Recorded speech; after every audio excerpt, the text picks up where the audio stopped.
20%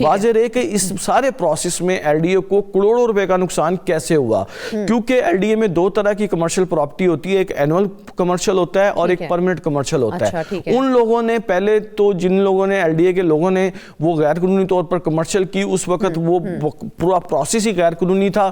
اب اس کے بعد پتا چلا ہے کہ تقریباً جوہر ٹاؤن میں متعدد پراپرٹیز ایسی ہیں جن کو غیر قانونی طور پر کمرشل کیا گیا ہے. جو ہمارے ذرائع ہیں ان کا مجھے یہ کہنا ہے کہ ایک پلاٹ کو قانونی طور پر کمرشل کرنے کے حوالے سے صرف کمرشل نہیں کیا گیا, ہمیں یہ بھی پتا چلا ہے کہ جو فیس ہے وہ بھی کم وصول کی گئی ہے. میں آپ کو اگر تھوڑا سا گنوا دوں تو جوہر ٹاؤن کے پلاٹ نمبر 307, 308 اور 309 J3 بلاک میں ہیں, جہاں اصل کمرشل فیس 27 لاکھ روپے بنتی ہے, وہاں صرف 6 لاکھ کے قریب ہی وصول کی گئی ہے. تو یہ رعایت کیوں دی گئی, یا پھر ہم کہیں کہ کوئی خفیہ ڈیل تھی جو عمل میں لائی گئی ہے؟ دیکھیں یہ سارے معاملات جو ہیں, اس لیے اب اس کے اوپر باقاعدہ طور پر انکوائری بھی شروع کر دی گئی ہے. آپ نے جوہر ٹاؤن کا ذکر کیا, گلبرگ اور اس کے ساتھ ساتھ جو دیگر علاقے ہیں وہاں پر بھی اس طرح کی انکوائری کا سلسلہ شروع کر دیا گیا ہے. کیونکہ جب ایک پراپرٹی جو ہے آپ لے مین کوئی جائے گا تو اس کو کہا جاتا ہے جی کہ آپ نے یہ پراپرٹی جو ہے کمرشل کروانی ہے, ادروائز آپ اینول کمرشل کے پیسے پے کرتے رہیں. اب آپ یہ دیکھیں کہ ایک پراپرٹی ہے, اس کو کمرشل کروانے کا خرچہ 50 لاکھ روپے ہے.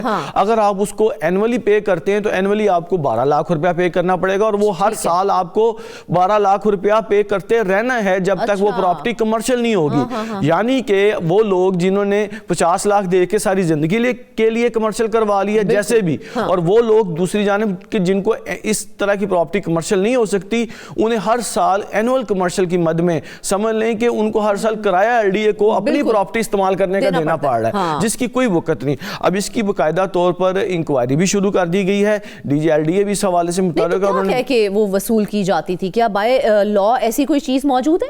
دیکھیں کوئی لا نہیں تھا ایسا, صرف میں بتا رہا ہوں کہ ایک پراپرٹی کو ایک اتھارٹی سے منظور کر کے کمرشل کروایا گیا, اور اسی کے رول کے اوپر رکھ کر پھر باقی بھی غیر قانونی کمرشل کروا لی گئی. اب یہ وہی پروسیس ہے کہ جب ایل ڈی اے میں کوئی ایک گھر کسی بیوہ کو الاٹ کیا گیا, اسی کی فائل سے آگے 50 گھر الاٹ کر لیے گئے. تو اسی طرح کی یہ کمرشلائزیشن ایکٹیویٹی ہوئی ہے, اور اس سے ایل ڈی اے کو کروڑوں روپے کا نقصان بھی ہوا ہے. اور اب اس کی باقاعدہ طور پر جن افسران نے وہ پراپرٹیز جو غیر قانونی طور پر کمرشل کی ہیں ان کے خلاف بھی جو ہے وہ انکوائری شروع کر دی گئی, اور اس کے خاطر خواہ نتائج جو ہیں وہ اب ہمیں لگتا ہے کہ سامنے آئیں گے. کیونکہ بڑے کچھ اہم پلاٹس ہیں, اہم جو ابھی کچھ دیر پہلے بھی میں نے جن کا ذکر کیا, ان کے اندر پلاٹ R2 جوہر ٹاؤن میں ہے جہاں فیس 15 لاکھ روپے بنتی ہے, وہاں بھی 8 لاکھ سے کم وصول کی گئی ہے.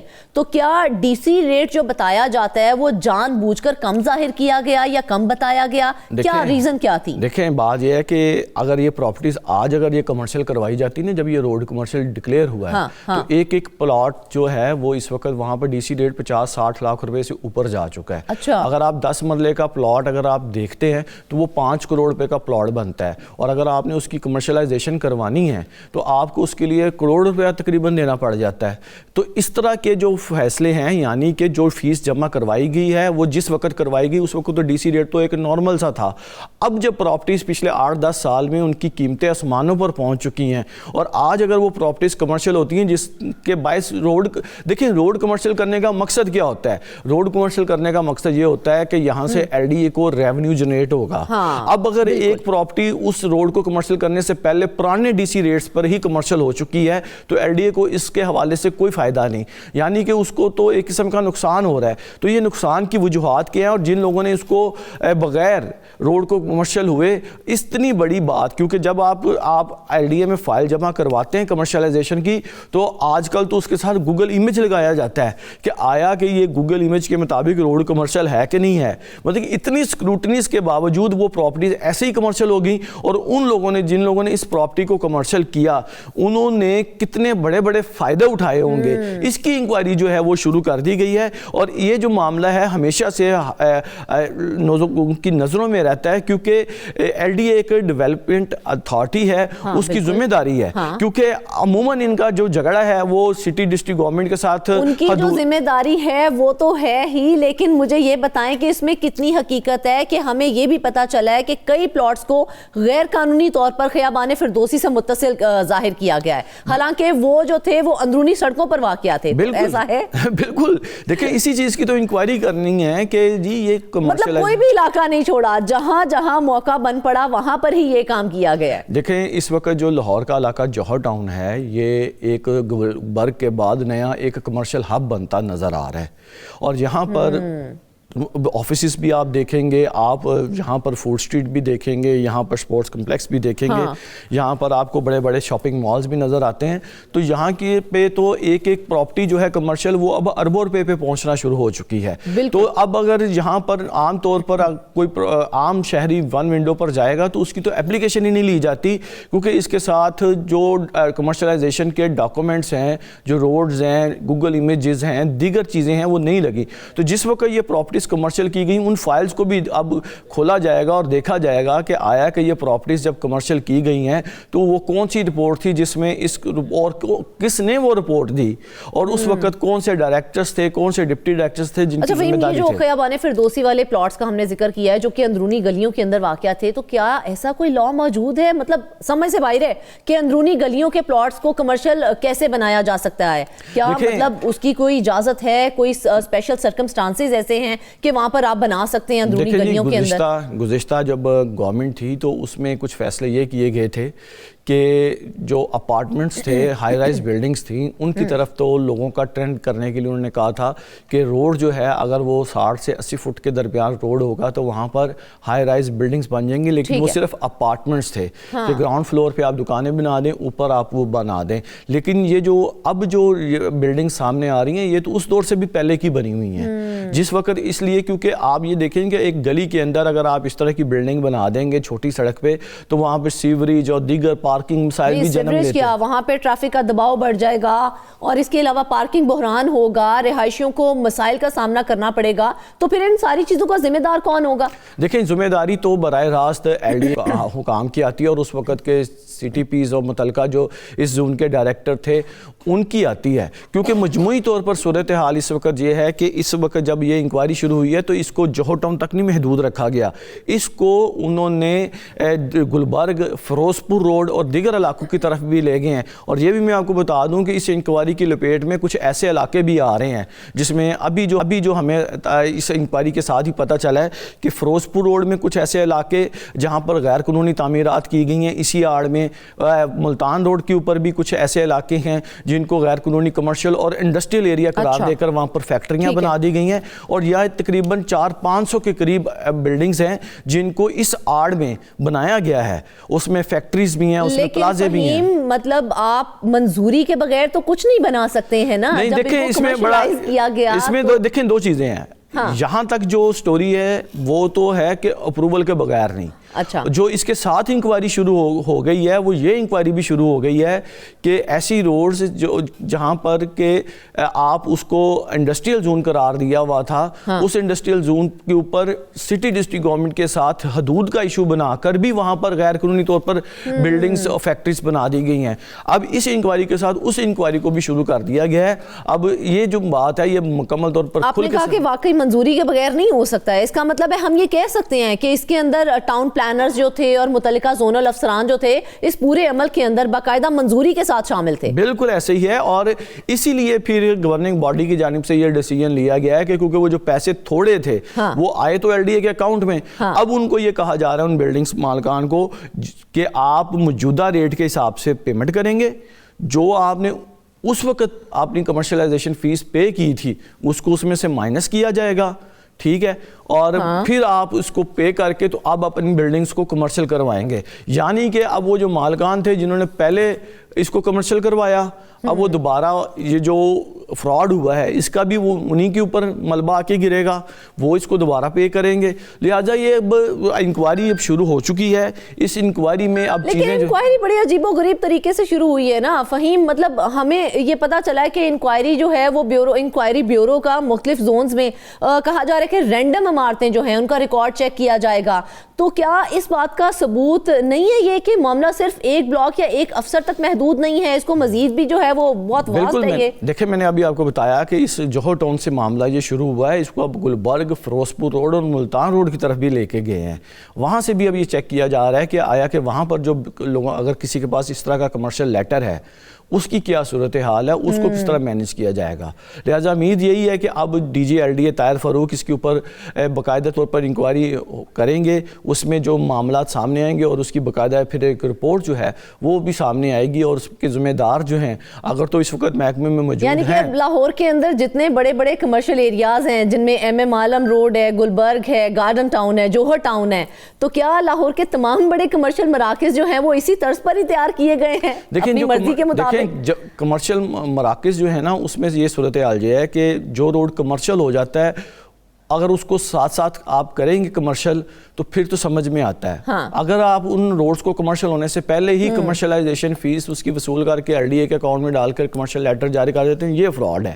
تو ابھی کیونکہ اب آپ اگر ایم ایم عالم روڈ کی بات کی, ایم ایم عالم روڈ سے ملحقہ کچھ سڑکیں ہیں, وہاں کی پراپرٹیز کیسے کمرشل ہوئیں وہ بھی ایک اس کے اوپر انکوائری شروع ہو چکی ہے کہ وہ کس طرح کمرشل کی گئی ہیں. کیونکہ ابھی عموماً یہ کہا جاتا ہے کہ پورا گلبرگ کمرشل ہے, پورا گلبرگ کمرشل تو کہا جاتا ہے لیکن اس کی کمرشل کی کیٹیگریز ہیں. اگر ریسٹورنٹس ہیں, آفس ہیں, کیونکہ کچھ پچھلے دنوں کچھ ایسی بات بھی آئی کہ گلبرگ میں اپروول جو ہے وہ آفس کی لی گئی اور بنام وہاں پہ ریسٹورنٹ دیے گئے. کیونکہ اگر آپ آفس لیتے ہیں تو وہاں پہ تو آنی ہیں 6 گاڑیاں, اگر ریسٹورنٹ لیتے ہیں وہاں پہ آنی ہیں 60 گاڑیاں. تو جو ایس او پیز ہیں, جو ٹرمز آف ریفرنسز آپ کی کمرشلائزیشن کے ہیں وہی بدل جاتے ہیں. بالکل ظاہری بات ہے اس کی وجہ سے آپ کو گلبرگ میں جو ہے نا وہ سارے آپ کو رش بھی نظر دیتے کرنی چاہیے بھائی, اس کو حل کرنا چاہیے. لیکن فہیم سیکرٹری ہاؤسنگ جو ہیں ہمارے وہ یہ کہہ رہے ہیں کہ کرپشن پر زیرو ٹالرنس ہوگی.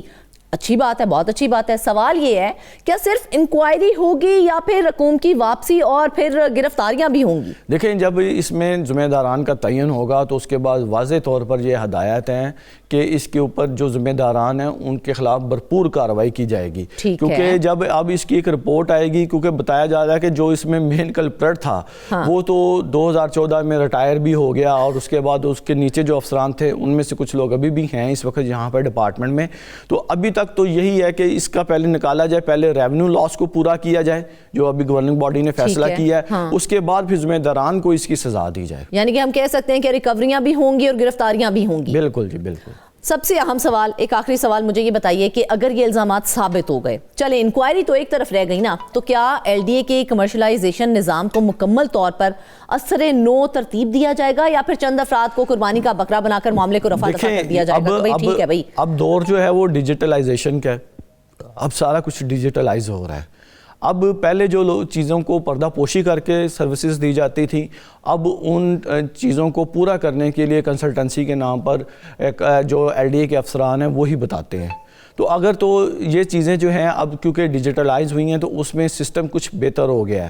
اب جب یہ چیزیں یہ سامنے آیا یہ سکینڈل, اس کی بنیادی وجہ یہی تھی کہ جب یہ سارا کچھ اپ ڈیٹ کرنے کے لیے وہ ریکارڈ شفٹنگ شکل میں کمپیوٹرائز کیا گیا, تو تب یہ چیزیں سامنے آ رہی ہیں کہ وہ روڈ وہ چیزیں جو کہ کمرشل نہیں ہو سکتی تھیں یا ان کا وہ استعمال نہیں ہو سکتا تھا جو موجودہ ہو رہا ہے, تو اس میں یہ بات تھی. نہیں اس کو پھر کیا جائے گا, یہی سوال میں آپ سے کر رہی ہوں. اسی کو ابھی آپ دیکھیں, اسی کو کمرشلائزیشن مطلب بائی لا کر دیا جائے گا کہ ہاں بھائی ہم آپ کو اجازت دے رہے ہیں, اس کے لیے لیکن رہائشی تو علاقہ تو وہ رہے گا نا فہیم. دیکھیں اس کے لیے اب دو چیزیں ہوتی ہیں کہ ایل ڈی اے جو ہے وہ ایک تو جرمانے ڈالتا ہے بڑے بڑے. ہاں اب اس میں ان لوگوں کو اب جرمانے لے کے کیا اس کا سد باب کیا جا سکتا ہے ایک رہائشی علاقے کو کمرشلائزیشن بنا دینے کا؟ دیکھیں ابھی جو معاملہ آیا ہے یہ ان روڈز کا آیا ہے جن کو ابھی کمرشل کیا ہے اور ان کے اوپر جو بلڈنگز جو ہیں وہ پہلے کی کمرشل ہوئی ہیں. ابھی تو یہ چیزیں ہیں کہ وہ کمرشل کر دی گئی ہیں, لیکن اس کے ساتھ ساتھ مزید جب انکوائری ہوگی جس میں مزید جو لنک روڈز کے اوپر جو چیزیں سامنے آئیں گی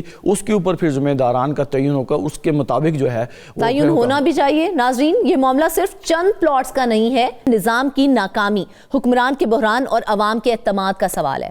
اگر آج غیر قانونی کمرشلائزیشن پر خاموشی اختیار کی گئی تو کل لاہور ایک کنکریٹ کے جنگل میں بدل جائے گا جہاں نہ قانون ہوگا نہ منصوبہ بندی ہوگی. ہم اس معاملے پر گہری نظر رکھیں گے. انکوائری, بیورو کی تحقیقات, LDA کی کمیٹی اور ہر نئے انکشاف کے ساتھ آپ کو باخبر رکھنے کی کوشش بھی کریں گے. ناظرین, واپس آئیں گے ایک بریک کے بعد.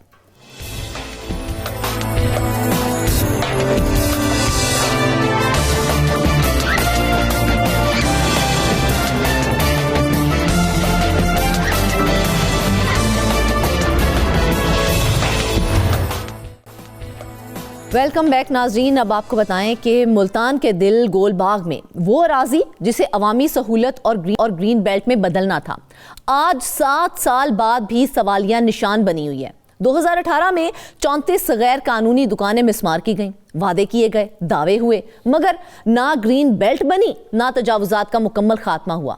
سوال یہ ہے کہ ناکامی کس کی ہے, غفلت کس کی ہے اور فائدہ کس کو ہو رہا ہے. ہمیں جوائن کیا ہے نمائندہ ملتان عباس نے, ان سے ہی سوالات جانتے ہیں. ظہیر, سب سے پہلا سوال یہ ہے کہ اگر 2018 میں 34 دکانیں گرائی گئی تھیں تو 7 سال بعد بھی گرین بیلٹ کیوں نہیں بن سکی ہے؟ یہ کس کی ذمہ داری تھی, ضلع انتظامیہ کی, PHA کی یا پھر پھاٹا کی؟ جی شکریہ فرزانہ. اگر ذمہ داری کی بات کی جائے تو یہ جو گول باغ کا علاقہ ہے, گلگشت کالونی, یہ تمام ایریا کمرشل ایریا کہلایا جاتا ہے. ملتان کا بڑا کاروباری مرکز اس کو شمار کیا جاتا ہے. تو یہ ایریا جو ہے یہ پھاٹا کے انڈر ہے. صاف ظاہر ہے جس اتھارٹی کے انڈر ہے, جس ایجنسی کے انڈر ہے, وہی اس کی ذمہ دار ہے. لیکن 7 سال کا عرصہ ہو چکا ہے, اس کے باوجود یہ جو 34 غیر قانونی طور پر تعمیر کی گئی دکانیں تھیں ان کو 2018 میں مسمار کیا گیا تھا, لیکن 7 سال کے بعد بھی اس کو گرین بیلٹ میں تبدیل نہیں کیا گیا. جو دکانیں گرائی گئیں وہاں پر مبینہ طور پر دوبارہ سے جو ہے عارضی دکانیں بنا کر ان پر قبضہ کرنے کی کوشش کی جا رہی ہے. یہاں پر جو گرین بیلٹ تعمیر ہونی تھی, بنائی جانی تھی, اس حوالے سے پھاٹا حکام سے جب ہماری بات ہوئی تو انہوں نے سارا ملبہ جو ہے وہ ہارٹیکلچر ایجنسی پہ ڈال دیا کہ یہ ہارٹیکلچر ایجنسی کی ذمہ داری تھی کہ انہوں نے یہاں پر گرین بیلٹ جو ہے وہ تعمیر کرنی تھی. لیکن گلگشت کا علاقہ تو آپ خود ہی بتا رہے ہیں کہ وہ تو پھاٹا کے اندر آتا ہے, پھر پھاٹا کس طرح سے یہ دعویٰ کر سکتا ہے؟ جی میں وہی آپ کو بتا رہا تھا کہ پھاٹا کا دعویٰ یہ ہے کہ جو بھی گرین بیلٹ شہر میں تعمیر ہوتی ہے وہ ہارٹیکلچر ایجنسی کی جانب سے ہوتی ہے. مگر ہارٹیکلچر ایجنسی کے ترجمان سے جب ہماری بات ہوئی تو ان کا یہ کہنا تھا کہ جب تک انہیں کوئی اتھارٹی کہتی نہیں کہ یہ پارک ان کے ہینڈ اوور جب تک ہوتا نہیں تب تک وہاں پارک میں کوئی ترقیاتی کام نہیں کرواتے. اسی طرح اگر کوئی گرین بیلٹ کا ایریا ان کے ہینڈ اوور کیا جاتا ہے تو اس کے بعد ہی وہاں پر جو ہے وہ کام شروع کیا جاتا ہے. تو ان کا کہنا یہی ہے ہارٹیکلچر ایجنسی کا جو ترجمان ہے کہ ہمیں کسی طرح کا بھی کوئی تحریری طور پر نہیں کہا گیا کہ اس ایریے کو جو ہے وہ گرین بیلٹ میں تبدیل کرنا ہے. اندازہ کریں کہ 2018 میں آپ کو یاد ہوگا کہ اس دور میں کافی زیادہ تجاوزات کے خلاف آپریشن ہوئے تھے. گرین اینڈ کلین مہم جو تھی پنجاب حکومت کی, اس کے تحت ملتان میں بھی اربوں روپے مالیت کی جو اراضی ہے اس کو واگزار کروایا گیا تھا. اسی دور میں 2018 میں ہی جو یہ گول باغ کا علاقہ ہے یہاں پر مجموعی طور پر 40 سے زائد دکانیں ایسی تھی جو کہ غیر قانونی طور پر تعمیر ہوئی تھی. کچھ ایسی تھی کہ جو جی بالکل ان کو مسمار کیا گیا, اور اس وقت ضلع انتظامیہ نے یہ دعویٰ کیا تھا کہ جو دکانیں مسمار کی گئی ہیں, جو ایریا جو ہے اس کو واگزار کروایا گیا, اس کی مالیت 2 ارب کے قریب ہے. صاف ظاہر فائدہ کیا ہوا؟ 2018 میں تو یہ کام کر دیا, اس کا قبضہ جو ہے وہ لے لیا گیا, لیکن اب ہم پھر سے دیکھ رہے ہیں کہ افسران کی غفلت کے باعث دوبارہ سے قبضہ مافیا جو ہے وہ دوبارہ اسی اراضی کے اوپر پنجے گاڑ ہے اپنے. جی یہ بھی بڑی دلچسپ بات ہے کہ آپ دیکھیں کہ جب ضلع انتظامیہ کی نگرانی میں, اسسٹنٹ کمشنر سٹی کی نگرانی میں, پھاٹا افسران کی نگرانی میں یہ آپریشن ہوا تو صاف ظاہر انہیں پتا ہے کہ ہم نے اس علاقے میں اتنی دکانیں غیر قانونی تھی ان کو مسمار کیا ہے. تو صاف ظاہر ہے اس پہ جو فالو اپ تھا وہ انہی کی ذمہ داری تھی. وہ چیک کرتے ہیں کہ بھئی دوبارہ سے اس پہ کوئی قبضہ تو نہیں ہوا. اندازہ کریں کہ ابھی 2 دن پہلے ڈویژنل انتظامیہ اور ضلع انتظامیہ نے وہاں کا وزٹ کیا ہے, اور انہوں نے وہاں کا وزٹ کیا کیا, وہاں پہ ترقیاتی کاموں کا جائزہ لیا, اس کے باوجود وہاں پہ جو عارضی دکانیں قائم ہوئی ہیں شاید ان کو وہ نظر نہیں آئیں. صاف ظاہر فوٹیج میں واضح طور پر دیکھا جا سکتا ہے کہ کتنی زیادہ وہاں پر عارضی دکانیں جو ہیں وہ تعمیر کر لی گئی ہیں. وہاں پر ڈیلی بیسس پہ جو ہے وہ کاروباری سرگرمیاں ہوتی ہیں, لیکن اس کے باوجود وہاں سے تجاوزات کا خاتمہ نہیں کیا جا رہا. تو صاف ظاہر ہے یہ آہستہ آہستہ تجاوزات مافیا دوبارہ سے پنجے گاڑے گا. ملتان کے کچھ ایسے پارک ہیں جس کے اطراف میں تجاوزات قائم ہو چکی ہیں. گرین بیلٹس ایسی ہیں کہ جہاں پر تجاوزات مافیا کا راج ہے. سمیج آباد کی طرف اگر جائیں, چوک مارا والا سے سمیج آباد کی طرف, تو وہاں پر جو پی ایچ اے کی گرین بیلٹ ہے اس پر مکمل طور پر قبضہ مافیا نظر آتا ہے. تجاوزات مافیا نے وہاں پر ٹھیلے لگا رکھے ہیں, وہاں پر کاروباری سرگرمیاں کی جاتی ہیں. اسی طرح جب ایک بار جگہ کو واگزار کرا لیا تھا تو اس کی حفاظت کرنا ان کی ذمہ داری نہیں بنتی تھی کہ تاکہ دوبارہ سے اس کے اوپر قبضہ نہ ہو جائے؟ جی اس میں بھی بڑی دلچسپ بات ہے کہ اس حوالے سے جب ہم نے فاٹا افسران سے رابطہ کیا تو ان کے ڈپٹی ڈائریکٹر نے بڑی دلچسپ بات کی. ان کا کہنا تھا کہ ہمارے پاس سٹاف ہی نہیں ہے. انہوں نے کہا کہ صرف 9 ملازمین جو ہیں ان کے پاس کام کرتے ہیں, اور وہ 9 ملازمین بھی ایسے ہیں کہ جس میں ریگولیشن برانچ کا کوئی بھی ملازم نہیں ہے. صاف ظاہر ہے اس کی مانیٹرنگ کرنا, یہاں پر گائے بگائے جو کارروائی کرنا وہ ریگولیشن برانچ کی ذمہ داری ہوتی ہے.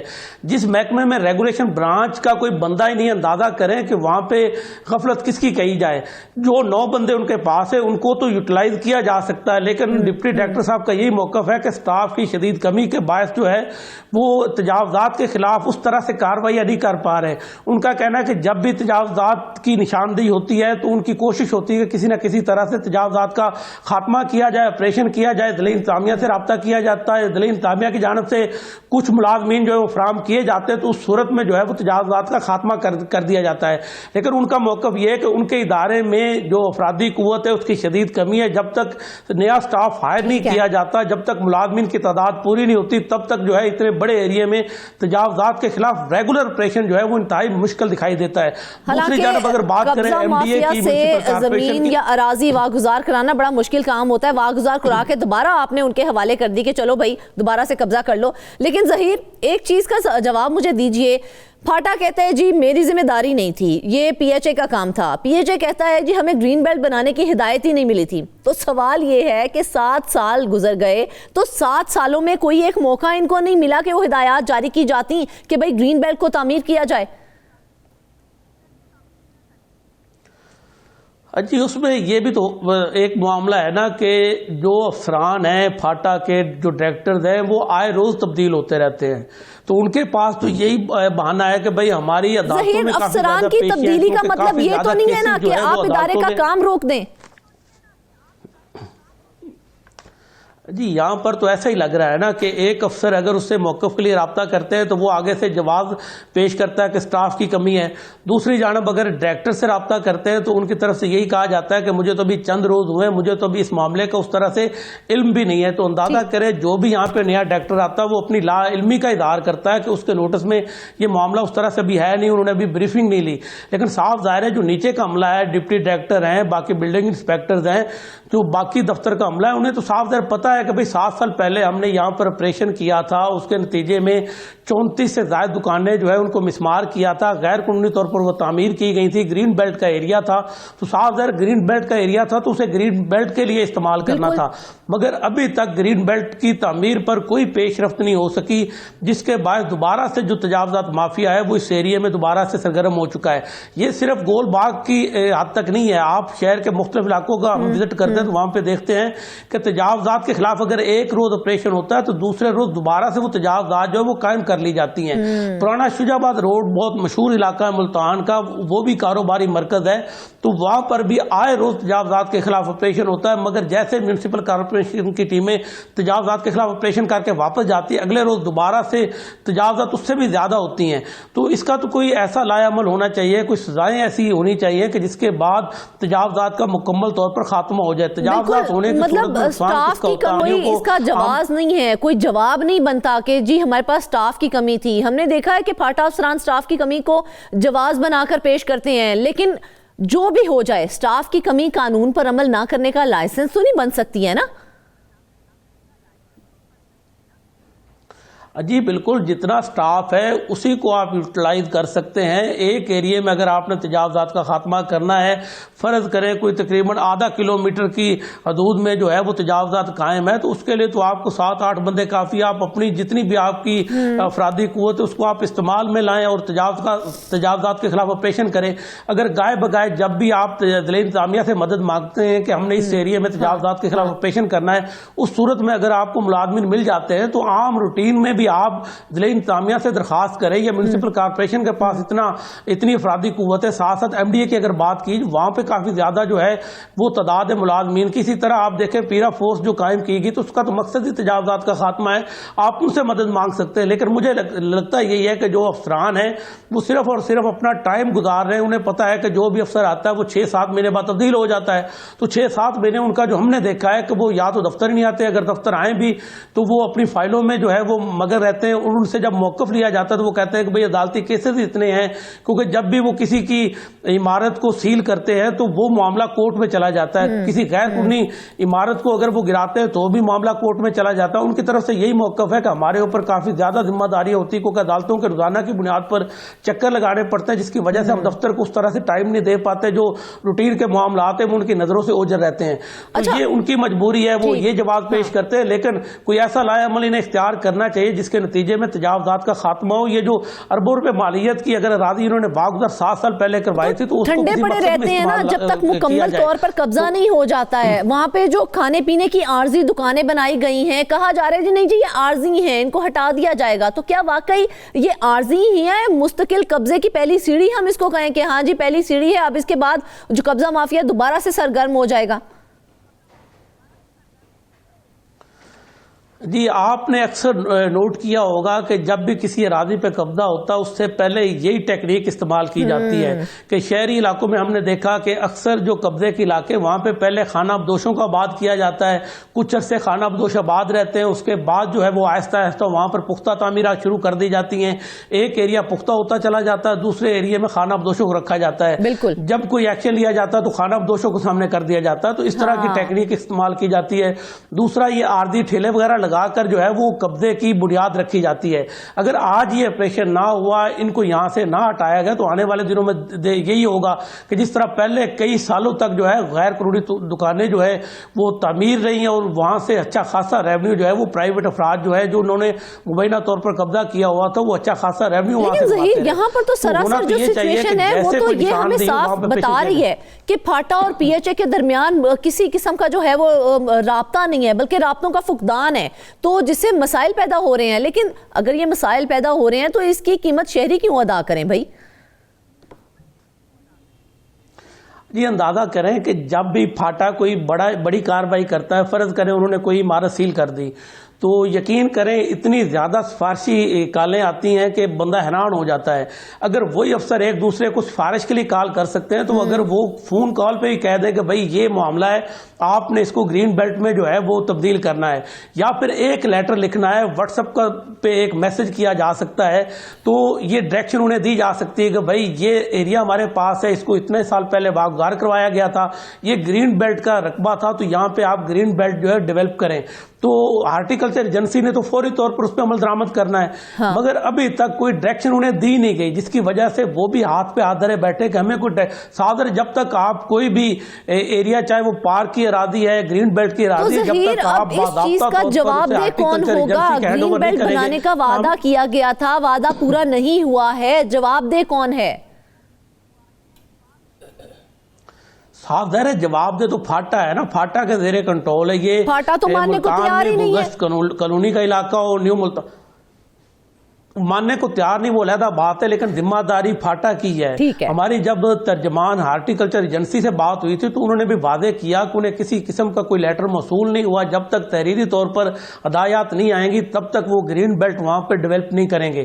تو صاف ظاہر ہے پھاٹا حکام کو چاہیے کہ فوری طور پر ایک خط لکھنا ہے، ایک خط لکھیں اور انہیں مراسلہ بھیجیں، ان سے ریکویسٹ کریں کہ یہاں پہ گرین بیلٹ جو ہے اس کو ڈیولپ کیا جائے.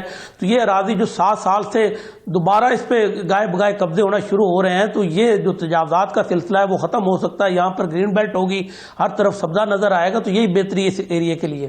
یعنی کہ ہم یہ کہہ سکتے ہیں ان شارٹ کہ ذمہ داری اگر پھاٹا کی بنتی ہے تو پھاٹا کو ایک چھوٹا سا کام کرنا ہے, ایک مراسلہ لکھ دے اور یہ کام ہو جائے گا, ایسا ہی ہے؟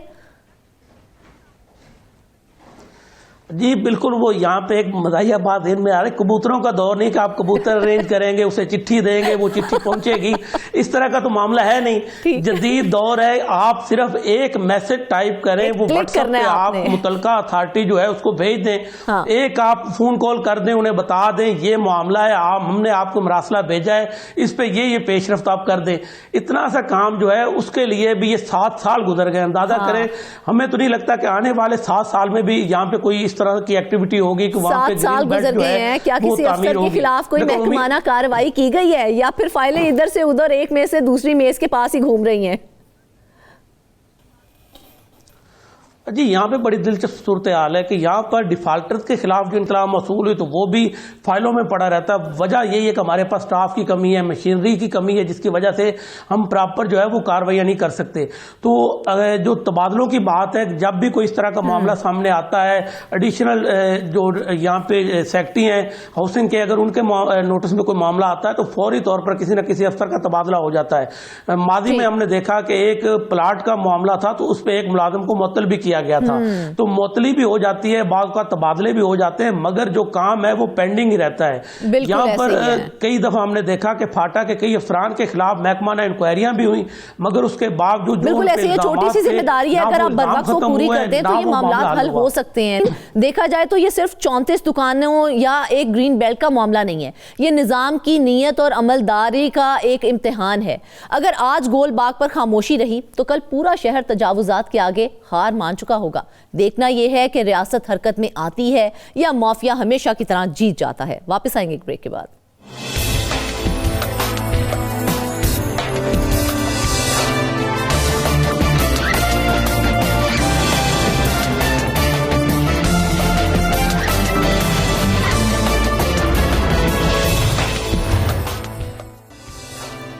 ویلکم بیک ناظرین. آپ کو بتائیں کہ خیبر پختونخوا میں صنعتی ترقی ایک خواب بن گیا ہے. صوبے میں اب تک 338 صنعتی یونٹس بند ہو گئے ہیں, جبکہ پچھلے 5 سال کے دوران 105 یونٹس بند ہوئے. مختلف علاقوں میں صنعتی یونٹس کی بندش کی وجہ مختلف ہے.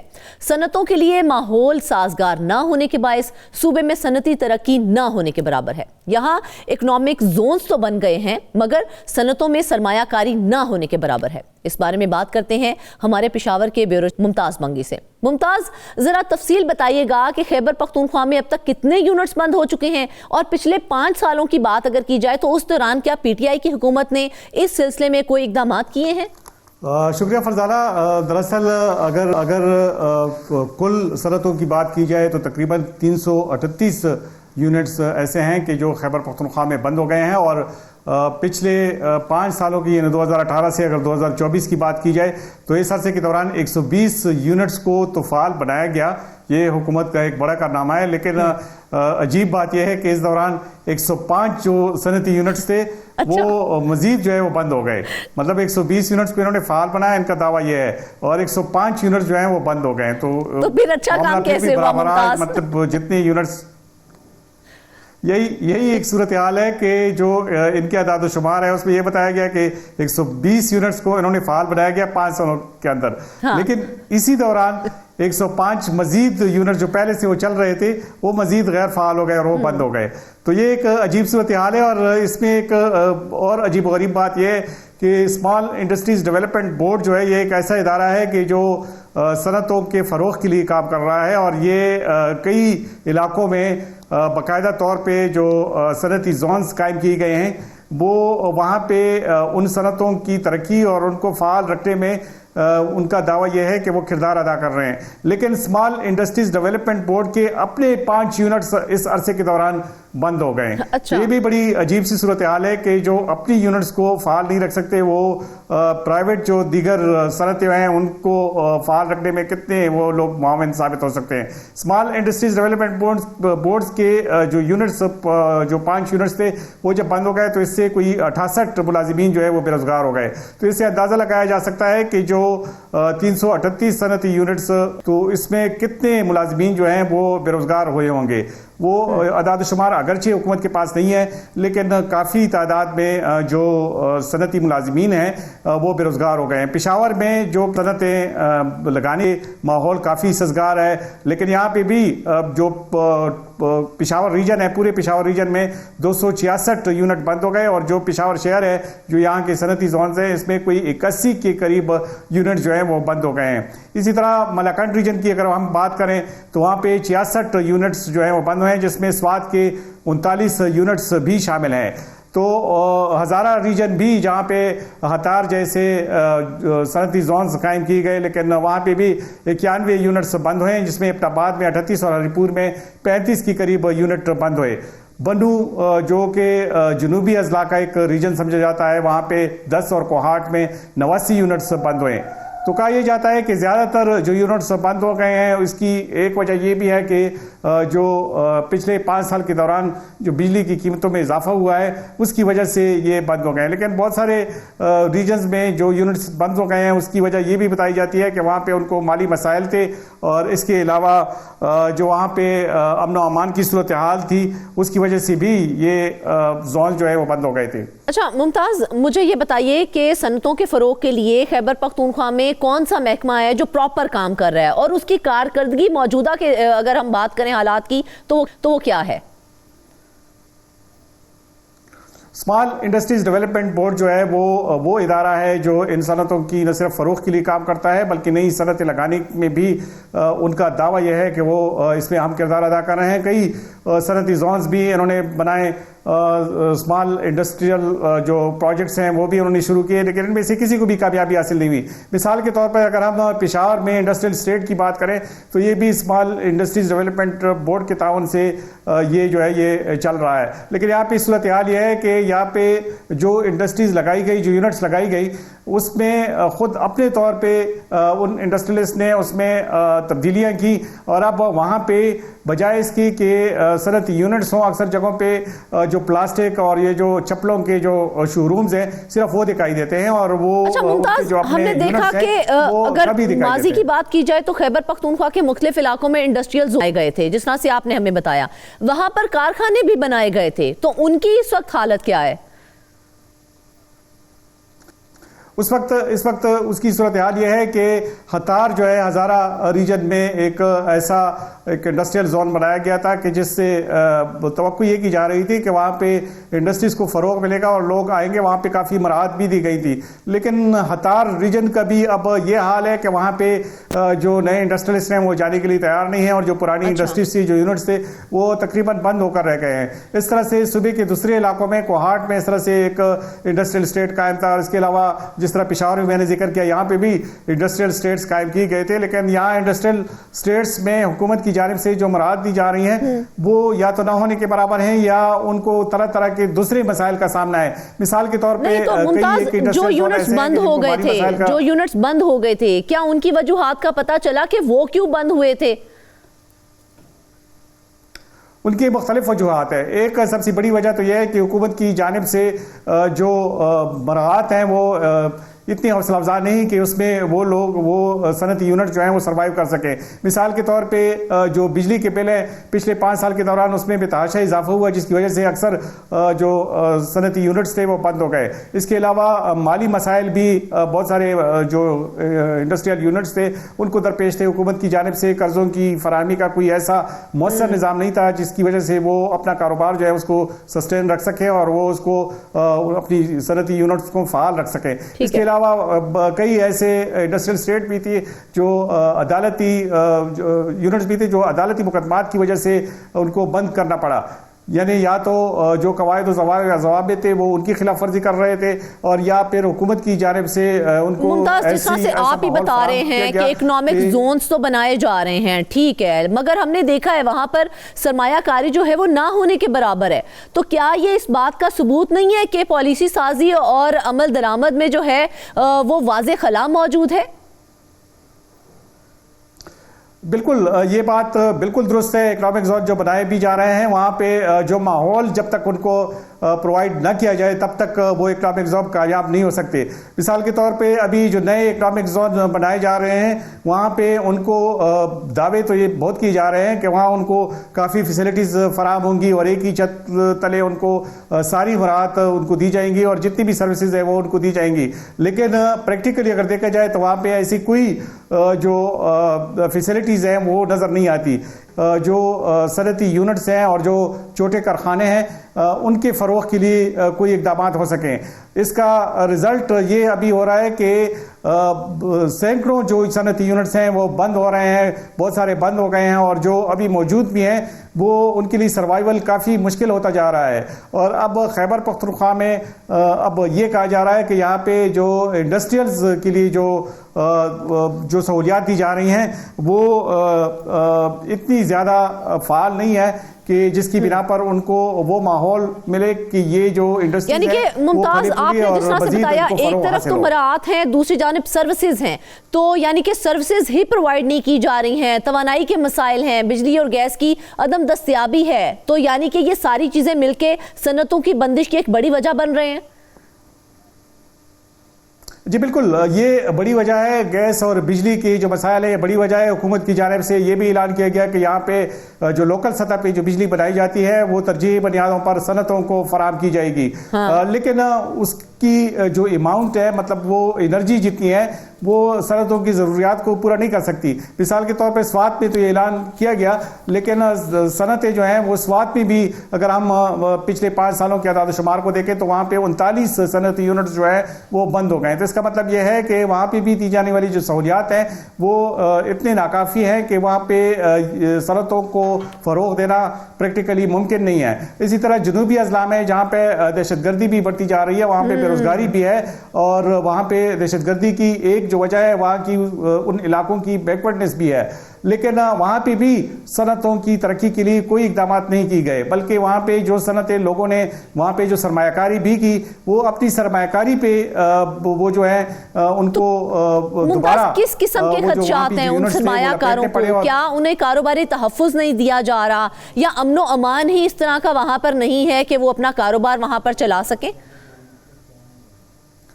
دوسرے علاقوں میں تو اب نعمان کی کوئی صورتحال نہیں ہے. البتہ جنوبی اضلاع میں جو بنو ریجن میں جو 10 یونٹس بند ہو گئے ہیں اس کی جو میجر وجہ ہے وہ امن و امان ہی کی وجہ ہے. مثال کے طور پہ جو وزیرستان کے علاقے ہیں وہاں پہ جب تک امن و امان نہ ہو تو نہ تو چھوٹی صنعتیں وہاں پہ کام کر سکتی ہیں اور نہ ہی وہاں کوئی کارخانے قائم ہو سکتے ہیں. اس کی وجہ یہ بھی ہے کہ وہاں اگر چھوٹی صنعتیں فعال ہو بھی لیکن جب تک وہاں کے پروڈکٹس کو دیگر علاقوں تک پہنچایا نہ جا سکے, وہاں امن و امان کی صورتحال کو سازگار نہ بنایا جا سکے, تب تک یہ صنعتیں جو ہیں یہ کام نہیں کر سکتی اور نہ ہی ان یونٹس کو چلایا جا سکتا ہے. تو ایک تو بڑی وجہ یہ بھی ہے کہ ان علاقوں میں کہ جہاں پہ صنعتوں کی زیادہ ضرورت ہے وہاں پہ امن و امان کی صورتحال زیادہ حوصلہ افزا نہیں. اس وجہ سے وہاں پہ جو صنعتی ترقی ہے وہ ممکن نہیں ہے, اور جو لوگ صنعتیں لگاتی بھی ہیں کچھ عرصے کے بعد کیا ہے, کیا وفاقی حکومت کے ساتھ صوبائی حکومت کا کوئی کسی بھی قسم کا مشترکہ منصوبہ ہے جس کے ذریعے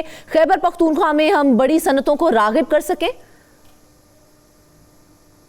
نہیں, جب 18ویں ترمیم سے پہلے وفاق کا بڑا اثر رسوخ بھی حاصل تھا, لیکن اس وقت بھی یہاں پہ صنعتوں کو زیادہ ترقی حاصل نہیں تھی.